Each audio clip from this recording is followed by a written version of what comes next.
Alright YouTube, what is going on? It's your boy Andrew. We're back at it today with another video. If you guys want to watch my last Jordan pickup video, I told you guys in that video I would give you an updated review on the Air Jordan 1 Bred 85s. I wore these for a week straight, including a trip to Las Vegas. I walked down the strip in these. If you guys have been to Las Vegas, you guys know how many miles that is. And I wore them pretty much the full trip besides one day. Well, actually, I did wear them that day because I wore them to the hockey game. Regardless, I wore these pretty much for 7 days straight. I have some thoughts on these, so I figured I'd give you guys an updated review. But before we begin, as always, please feel free to hit the like and subscribe, and feel free to follow me on Instagram to see how I style my sneakers outfits.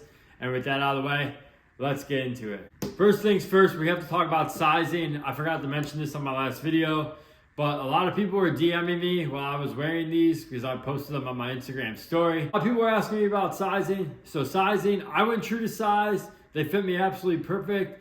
In my honest opinion, they fit pretty much just like a standard Air Jordan 1. They might be a tad longer in length than a regular Jordan 1, but I find them to fit exactly the same. So if you're still looking for these on the aftermarket, I'm 99.9% sure if you go with your standard Jordan 1 size, these should be able to fit you absolutely perfectly. So that's what I recommend for sizing. Just go with your standard Air Jordan 1 size. Next thing people want to know is how long did these take to break in? As I mentioned, I wore these for a week straight. I'm not going to lie to you guys. After the third day, I was so tired of wearing these. My feet hurt so bad. It was a very uncomfortable experience. But what I will say is after that third day, the fourth and fifth day, these started to get a lot more comfortable and the leather did not hurt as bad. The only real pain I had while actually wearing the shoe was in this area right here where it creased. The leather was just kind of poking me. I'm not sure if that's the correct term, but that's kind of how it felt like. You could see it on my left shoe as well. A little background, I had the white varsity red 85s, the ones that came in the new beginnings pack. I wore those and those things hurt my feet 10 times worse than these. So I think the rumors are true that this version of the 85 has actually softer leather than the previous 85 versions. As I mentioned, after the third wear, that pain really went away. It wasn't really there.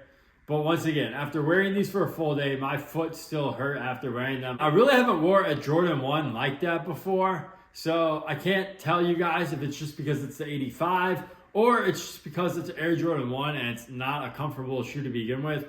Personally, if you're getting these as an everyday shoe, I would not recommend it because I could not wear these every single day because they absolutely hurt my feet regardless if it's 85 cut or not. So yeah, in terms of breaking time, I would say honestly, if you wear them for like a week straight, you're gonna be good to go. In terms of durability on the leather, you can see my pair right here, pretty much no flaws really.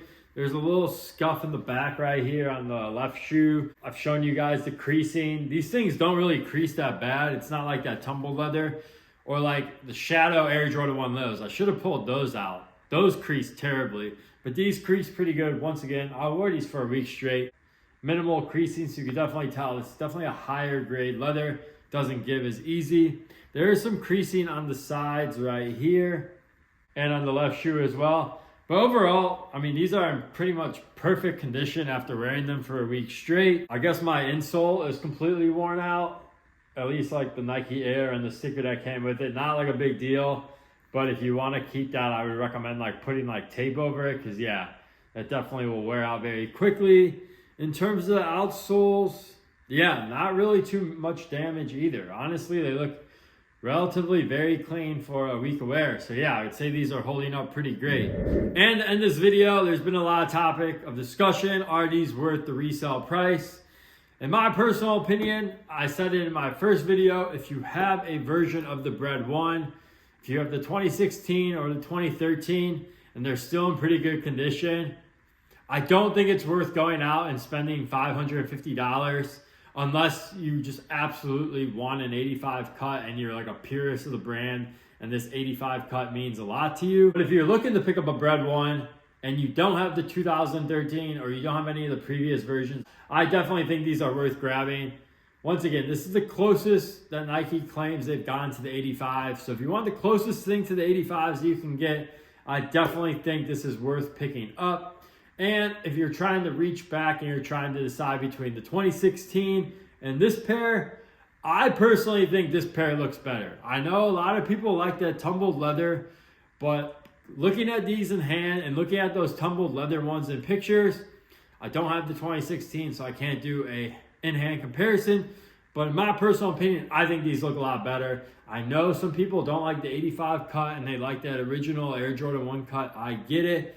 But just my personal opinion, I think these look a lot better than the 2016 pair. And they're going to hold up a lot longer. And another thing with that 2016 pairs, a lot of those pairs have been sitting in storage and have glitter all over them.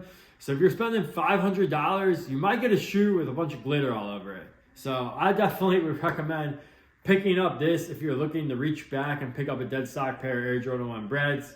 I don't think you can go wrong with these. But yeah, that's going to do my updated video on the Air Jordan 1 Bred 85s. Hope you guys enjoyed this one. I'll catch you in the next one. Peace.